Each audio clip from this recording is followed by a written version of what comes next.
Olá, pessoal. Meu nome é Hudson Augusto Dalto, sou professor de Direito do Trabalho e de Direito Empresarial. Nesse vídeo de hoje, trataremos das sociedades sem personalidade jurídica, com enfoque principal na chamada sociedade em comum. Bons estudos, façam bom proveito desse vídeo. Valeu! Na ordem jurídica brasileira, existem duas sociedades chamadas de sociedades despersonificadas. A primeira sociedade despersonificada, tema desse pequeno vídeo de hoje, é a sociedade incomum. Como nós veremos, a sociedade incomum, ela foi nominada assim no Código Civil, já existindo, porém, anteriormente na legislação brasileira, sobre outras nomenclaturas. A segunda sociedade, que será tema do vídeo sequencial, é a chamada sociedade em conta de participação. Ambas são sociedades sem personalidade jurídica. Não havendo personalidade reconhecida, obviamente, os seus titulares, os seus cotistas, terão uma responsabilidade muito maior do que teriam em outras sociedades personificadas. Vamos avaliar aqui, inicialmente, então, algumas características da sociedade sem personalidade jurídica. Aplicáveis essas características, tanto à sociedade em comum como à sociedade em conta de participação. Veja só, inicialmente é importante destacar que as sociedades sem personalidade jurídica, também chamadas de sociedades despersonificadas, elas, como o próprio nome sugere, não possuem personalidade jurídica própria. Verificando o rol das pessoas jurídicas de direito privado, lá no artigo 44 do Código Civil, nota-se a presença das sociedades. Porém, aquelas sociedades que o artigo 44 menciona, são sociedades que já tiveram seus atos constitutivos levados à inscrição, já registrados nos órgãos competentes, tal como, por exemplo, o Registro Público de Empresas Mercantis ou até mesmo o Cartório de Registro de Pessoas Jurídicas. As sociedades sem personalidade jurídica, tanto a sociedade em comum como a sociedade em conta de participação, não tiveram esses atos constitutivos levados a registro, de modo a lhes garantir uma personalidade jurídica própria. Ou seja, as sociedades sem personalidade jurídica não são reconhecidas como titulares de direitos e de obrigações. A segunda característica é que, exatamente por não deter personalidade jurídica própria, as sociedades despersonificadas não possuem autonomia jurídica e patrimonial. Elas não são reconhecidas como pessoas. Se não são, então, detentoras de personalidade, a atuação, a autonomia cabe aos seus titulares, que terão responsabilidade, obviamente, por aquilo que fizerem, mesmo que em benefício dessa sociedade. A terceira característica é que, por não ter autonomia, as sociedades despersonificadas não possuem capacidade para celebrar negócios jurídicos, mesmo aqueles compatíveis com a sua natureza. Ela não é titular de personalidade, ela não possui direitos e obrigações em nome próprio. Mais uma vez, refrisando, cabendo a responsabilidade, a capacidade negocial aos seus sócios. A quarta característica da sociedade sem personalidade jurídica é que ela, a sociedade, não tem responsabilidade civil.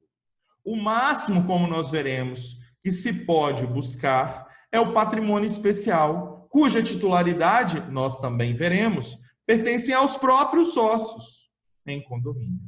Então, as sociedades sem personalidade jurídica não possuem responsabilidade civil, não possuem responsabilidade administrativa, tampouco responsabilidade criminal. Isso não significa que, pela atuação em benefício da sociedade, outros sujeitos não poderão ser responsabilizados, tanto na esfera civil, administrativa como criminal. Acabamos de avaliar as principais características das sociedades sem personalidade jurídica. Agora, de maneira específica, trataremos da sociedade em comum.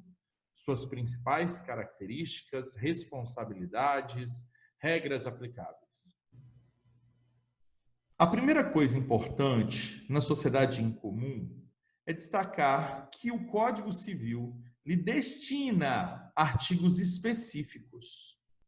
Verifique que a sociedade em comum, ela mesmo sendo uma sociedade sem personalidade jurídica, tem os seus contornos delineados pelos artigos 986 a 990. Esses dispositivos que tratam da sociedade em comum são suas fontes específicas, são suas fontes primárias. Assim, o exegeta, ao interpretar, o aplicador do direito, quando estiver diante de uma sociedade em comum, primeiramente, para resolver os conflitos dessa, deverá buscar amparo nos artigos 986 a 990. Ocorre, porém, que esses poucos artigos muitas vezes são insuficientes para dar vazão a todos os conflitos possíveis nesse tipo societário despersonificado.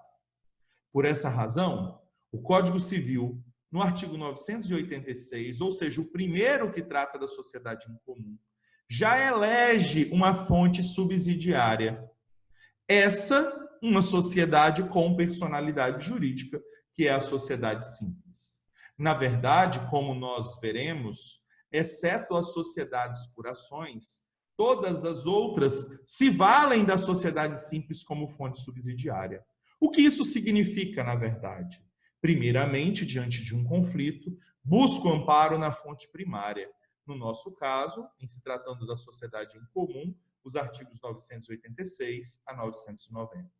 Não havendo ali um meio capaz de resolver o conflito, busca-se então amparo em uma outra norma ou em outros dispositivos. No caso da sociedade em comum, há aqueles que estão listados na sociedade simples, desde que não sejam com a sociedade em comum incompatíveis. É o que diz o artigo 986 do Código Civil. Veja só.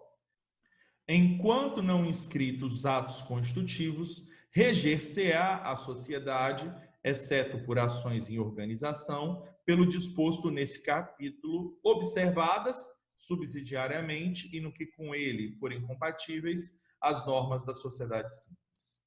Salta aos olhos de imediato, quando se lê o artigo 986 do Código Civil, o caráter transitório da sociedade em comum. Isso porque essa sociedade, ela é uma sociedade sem personalidade jurídica, porém, preenchendo os requisitos de validade, poderá ser levada a registro.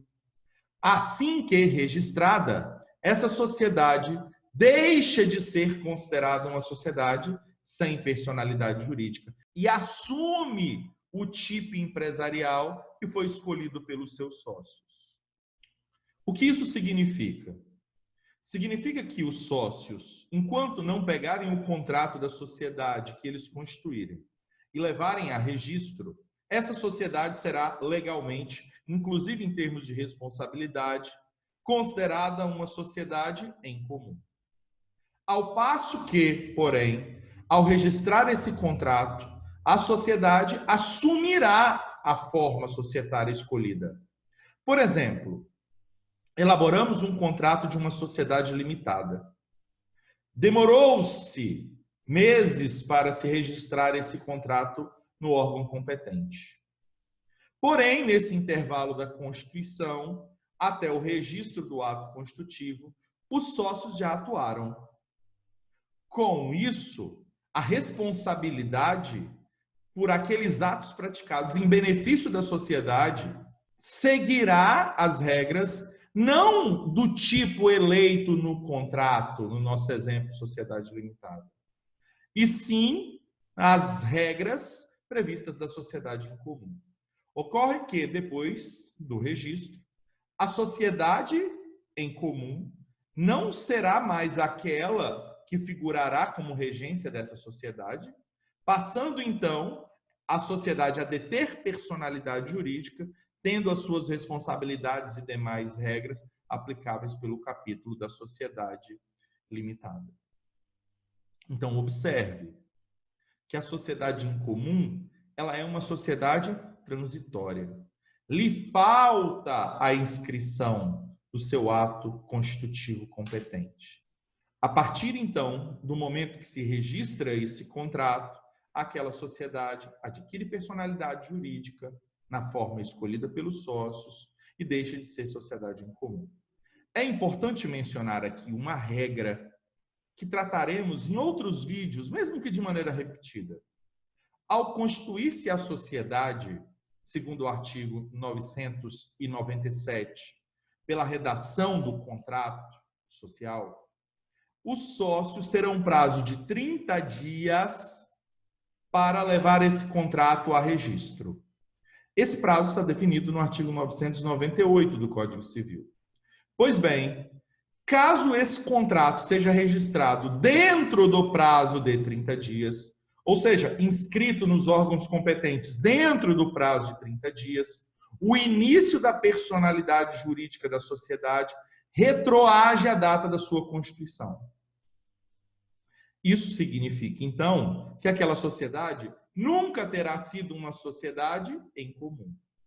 Ocorre que, porém, se o contrato for levado a registro após o prazo de 30 dias, mencionado no artigo 998, o início da personalidade jurídica só surte efeitos a partir do registro. Veja, então, que no intervalo entre a Constituição e o registro posterior a 30 dias, nós temos uma sociedade em comum. Só depois transformou-se aquela com a inscrição do ato constitutivo na sociedade escolhida pelos sócios. Então, é por isso que é comum se ler na doutrina que a sociedade em comum é uma etapa provisória. A partir da inscrição, ela deixa de existir, assumindo a forma societária definida pelos sócios.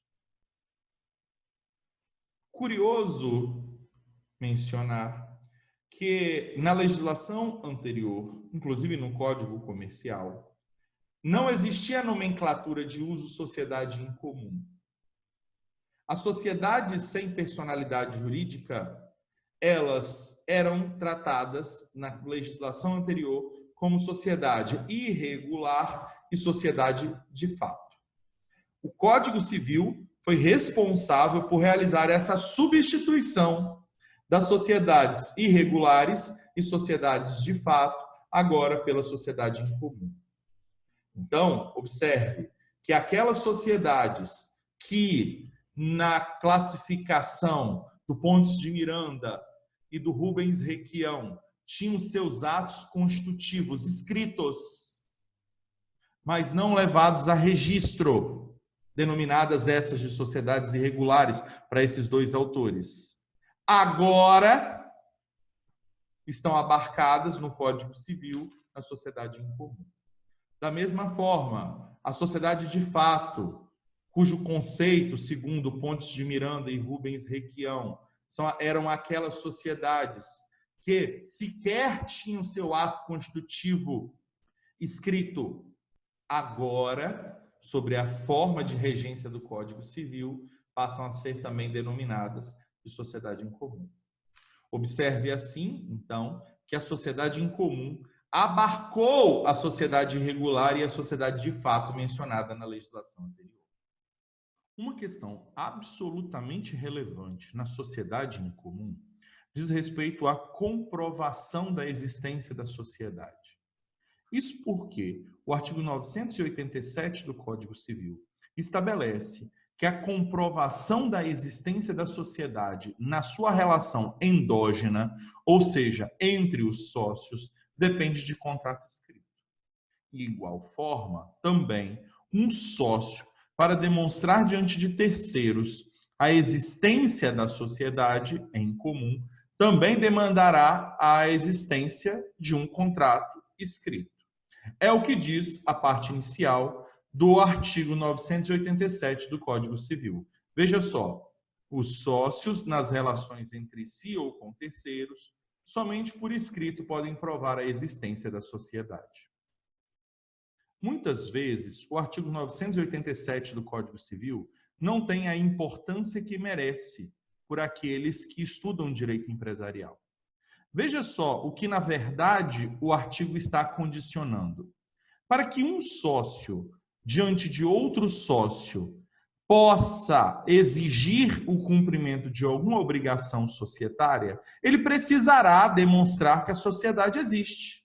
E, para isso, ele deverá também demonstrar a sua constituição obrigatoriamente por contrato escrito. É o exemplo de um sócio que se compromete a direcionar à sociedade um determinado patrimônio para integralização do capital social e não o faz. O outro sócio, para se valer daquela obrigação, deverá demonstrar que ela foi materializada no contrato escrito. Por outro lado, quando o artigo 987 do Código Civil condiciona a comprovação da existência da sociedade para com terceiros, do sócio para com terceiros, ao contrato escrito, pode dar vazão a uma irregularidade. Isso porque, ao condicionar a comprovação da existência da sociedade diante de terceiros ao contrato escrito, pode-se, não havendo contrato escrito, privilegiar o enriquecimento indevido. Exatamente por isso, o STJ, em 2014, se posicionou contra uma visão restritiva do artigo 988, visto que, assim, condicionando na relação entre terceiros a existência do contrato escrito para comprovação que a sociedade realmente foi constituída e para que assim possa se exigir de terceiro o cumprimento que o terceiro fez diante da sociedade, nós estaríamos talvez criando um mecanismo que, do ponto de vista probatório, inviabiliza o cumprimento de uma obrigação, promovendo então o enriquecimento do terceiro em detrimento dos sócios, somente porque o contrato não está escrito. Assim, o STJ, por meio do recurso especial 143.0750, relatado pela ministra Nancy em 2014, entendeu que essa exigência de contrato escrito para comprovação da sociedade empresarial irregular ou de fato, no nosso caso, uma sociedade em comum, é uma regra que pode dar ensejo ao enriquecimento sem causa, fazendo com que toda a estrutura aqui do direito obrigacional seja relativizado. Imagine, então, que nesse caso, essa foi a percepção da ministra. Eu, ao condicionar o contrato escrito para exigir de outro o cumprimento de uma obrigação que não tenha o caráter societário, tão somente, eu estaria privilegiando a possibilidade das pessoas, sabendo da inexistência desse contrato, evitarem o pagamento. Essa posição, a meu ver, diante de terceiros, é uma posição absolutamente acertada. Agora, veja, na relação entre os sócios, para cumprimento de um dever societário, ou mesmo na relação dos sócios para com terceiros, para cumprimento de uma obrigação pelo terceiro, que possa importar também atingir a relação societária, não tenha dúvida. Há necessidade de contrato escrito. Agora, nas relações que atingem terceiros, tais como, por exemplo, uma compra e venda, feito pela sociedade a terceiro, exigir a comprovação da existência da sociedade por meio do contrato escrito, para só assim poder criar mecanismos para receber aquele valor devido, seria algo que, de fato, privilegiaria o enriquecimento sem causa. Observe, porém, que o artigo 987 ainda dá outro tratamento de exigência probatória quando o terceiro necessita comprovar a existência da sociedade para dela exigir o cumprimento de alguma obrigação. Nesse caso, o dispositivo estabelece que se pode demonstrar a existência da sociedade por qualquer meio de prova em direito admitido. Assim, por exemplo, caso a sociedade tenha feito uma venda para com terceiros, recebeu essa venda e não repassou o produto ou não prestou o serviço, o terceiro pode demonstrar por qualquer meio de prova que a sociedade existe e demandar contra o patrimônio dos sócios direcionado ao patrimônio especial o cumprimento daquela obrigação. A diferença é que o dispositivo é explícito para com terceiros diante da sociedade. Qualquer meio de prova já é suficiente, desde que lícito, para demonstrar a existência da sociedade e aí, então, exigir o cumprimento da obrigação. Veja lá integralmente agora o que diz o artigo 987 do Código Civil. Os sócios nas relações entre si ou com terceiros, somente por escrito, podem provar a existência da sociedade. Mas os terceiros podem prová-la de qualquer modo. Acabamos de ver os pressupostos necessários para a comprovação da existência da sociedade. Para que comprovar a existência da sociedade, se nós estamos diante de uma sociedade sem personalidade jurídica? Haveria algum motivo que justificasse essa necessidade de comprovação por meio do contrato escrito? Fato é que a sociedade em comum, como uma sociedade sem personalidade jurídica, não detém autonomia patrimonial. A questão lançada nesse momento para a nossa discussão diz respeito, assumindo os sócios uma obrigação em benefício da sociedade, tendo eles transferido algum patrimônio para o exercício em comum daquela atividade, poderá ser buscado esse patrimônio? O que vocês acham? Vamos tentar responder agora a essa pergunta. A sociedade em comum, apesar de não ter personalidade jurídica, normalmente tem à sua disposição bens. Além disso, é possível que, em função da atividade desenvolvida pela sociedade em comum, se constituam dívidas. A quem pertencerá esses bens, essas dívidas? Esses bens e essas dívidas, constituídas em função do exercício da atividade da sociedade em comum, na verdade, segundo o artigo 988 do Código Civil, se materializam com o chamado patrimônio especial. O patrimônio especial seria um patrimônio distinto do patrimônio social, porém, guardando similitudes muito próximas. Isso porque os sócios, para o exercício da atividade, mesmo que numa sociedade sem personalidade jurídica, reúnem seus bens e direcionam esses seus bens para a prática da atividade almejada. O patrimônio especial, ele é formado exatamente por esses bens e dívidas, cuja titularidade pertence aos sócios em condomínio, mas derivam do exercício da atividade do objeto da sociedade em comum. Vejam que o artigo 988 vai exatamente estabelecer que os bens e as dívidas sociais constituem patrimônio especial, no qual os sócios são titulares em comum.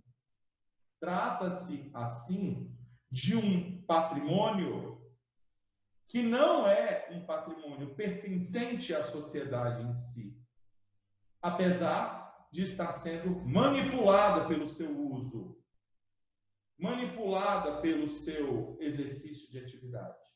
Esses bens, refrisando mais uma vez, pertencem aos sócios em condomínio, assim como também as dívidas constituídas em função do exercício da atividade social. Nesse sentido, inclusive, é bom que se destaque que o patrimônio especial, composto pelos bens sociais e dívidas sociais, é aquele afetado pelo exercício da atividade empresarial. Várias dúvidas relacionadas a esse assunto já existiram na doutrina e na jurisprudência brasileira. Chegou-se, inclusive, a debater essa temática em uma jornada de direito civil e empresarial promovido pelo Conselho da Justiça Federal, sendo produzido o enunciado 210 do CJF, que não tem força vinculante apesar de nos dar uma trilha interpretativa muito importante. O patrimônio especial a que se refere o artigo 988 é aquele afetado ao exercício da atividade, garantidor de terceiros e de titularidade dos sócios em comum, em face da ausência de personalidade jurídica. Note assim que nos termos do enunciado 210 do CJF, o patrimônio especial poderá ser buscado, mas ele não poderá ser buscado apenas pelo ato de gestão praticado por um dos sócios, aquele a quem o patrimônio pertence.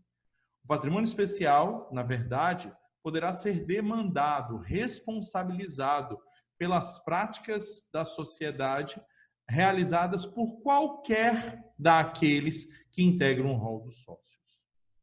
Nesse sentido, nos vale agora a leitura do artigo 989 do Código Civil.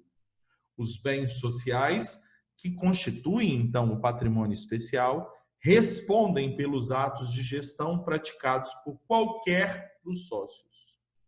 Veja aqui que na sociedade em comum, o artigo 990 do Código Civil estabelece a existência de uma responsabilidade solidária e ilimitada dos sócios. Assim, em condições que nós veremos, todos os sócios poderão ter responsabilidade pelos atos praticados em nome da sociedade, ou melhor, em benefício desta. Isso porque, como a sociedade não detém personalidade jurídica, apesar do patrimônio especial, os sócios são os garantidores das obrigações. Dessa maneira, nós veremos que a responsabilidade dos sócios, como uma responsabilidade solidária e ilimitada, ela almeja, na verdade, forçar esses a regularizar essa sociedade, evitando assim que o seu patrimônio, para além do patrimônio especial, possa ser buscado por dívidas constituídas em benefício do conjunto societário. Nesse sentido, veja o que diz o artigo 990 na sua parte inicial. Todos os sócios respondem solidária e ilimitadamente pelas obrigações sociais. Dito isso, devemos conjugar dois dispositivos legais. O primeiro, o artigo 989. O segundo, o artigo 990. Vejamos. O artigo 989 estabelece, como vimos, que o patrimônio especial responde pelos atos praticados por qualquer dos sócios. Já o artigo 990 estabelece que todos os sócios têm responsabilidade solidária e ilimitada. Nossa questão agora é entender: existe responsabilidade subsidiária desses sócios que têm responsabilidade solidária e ilimitada ao patrimônio especial? Ou seja, aplica-se a regra do artigo 1024 do Código Civil, que estabelece uma subsidiariedade de responsabilidade dos sócios ao patrimônio da sociedade, só podendo haver o ingresso no seu patrimônio pessoal depois de exaurido o patrimônio social. Isso se aplicaria também à sociedade em comum? Note que o artigo 990 responde essa nossa dúvida. A regra, apesar da responsabilidade ser solidária e ilimitada, é a subsidiariedade ao patrimônio especial. Porém, essa subsidiariedade é mitigada em função da prática de atos de gestão pelos sócios. Isso significa que não existe benefício de ordem em proveito daquele sócio que contrata, que faz cada negócio em benefício da sociedade em comum. Isso, na verdade, faz com que a subsidiariedade alcance o sócio que não contratou. Para o sócio que faz um negócio em benefício da sociedade, a responsabilidade será solidária do contratante com o patrimônio especial. Para o sócio ou os sócios que não realizaram, não participaram daquele negócio, a responsabilidade é subsidiária ao patrimônio especial, só podendo haver um ingresso no seu patrimônio pessoal, para além do patrimônio especial, depois de exaurido esse. É o que estabelece o artigo 990 do Código Civil. Todos os sócios respondem solidária e ilimitadamente pelas obrigações sociais, excluindo do benefício de ordem previsto no artigo 1024, aquele que contratou pela sociedade. Vamos trabalhar isso melhor. Veja só, há um ciclo de responsabilidade. Como saber a quem buscar? A quem buscar primeiro? A regra estabelecida no artigo 990 indica que há um sócio que contrata e um sócio que não contrata. É claro que a definição do contratante e do não contratante passa pelo crivo da análise de cada negócio.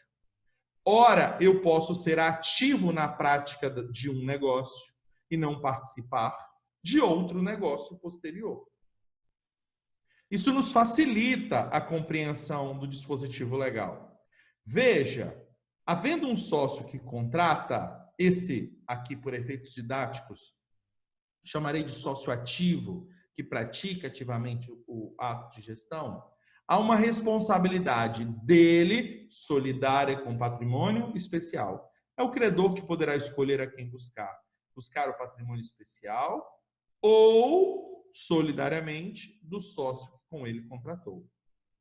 Exaurido o patrimônio especial, agora eu poderei buscar o patrimônio do sócio que não contratou naquele negócio, aqui identificado como sócio passivo. Veja só, então, havendo um negócio com terceiros, o credor poderá buscar primeiro o patrimônio especial, juntamente com os demais bens do sócio ativo, daquele que praticou o negócio. Exaurido esse patrimônio especial, agora responde solidariamente sócio ativo e sócio passivo. Veja que não há necessidade de esgotar todos os outros bens pessoais do sócio que contrata, do sócio ativo. Para a busca e responsabilização do sócio que não participou daquele negócio, basta apenas exaurir o patrimônio especial. Depois disso, ambos os sócios respondem de maneira solidária. Como então demonstrado, o sócio que contrata, ele responde solidariamente junto com o patrimônio especial, e o sócio que não pratica o ato de gestão, ele responde tão somente após exaurido o patrimônio especial. Verdade que pode haver uma variação constante nessa lógica, porque, ora, um sujeito pode praticar ato de gestão específico, ora, todos podem praticar o ato de gestão, ora, aquele sujeito não pratica e o outro sócio pratica. Detalhe ainda importante é que na sociedade em comum pode o ajuste dos sócios definir que apenas um deles realizará, por exemplo, a prática de um determinado ato de gestão. Trata-se, assim, de um pacto limitativo de poder, que pela vontade dos sócios pode determinar quem será, quais serão os negócios privativos de um ou de alguns deles. O problema é que, havendo esse pacto limitativo de poder, o descumprimento dessa determinação contratual ajustada entre os sócios traz uma consequência. Qual é? Havendo o descumprimento do pacto limitativo de poder por aquele sócio que não deveria contratualmente realizar o ato de gestão, apenas o patrimônio desse será responsabilizado, inclusive na parte que cabe ao patrimônio especial.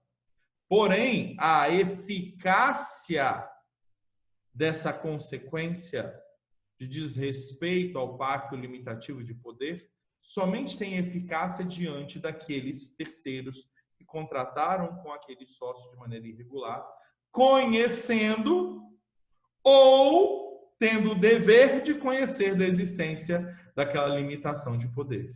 Assim, se, por exemplo, sei que um sócio não tem o poder para realizar um negócio e mesmo assim contrato com ele, só poderei buscar o patrimônio deste e a parte que lhe cabe no patrimônio especial. É o que estabelece o artigo 989 do Código Civil.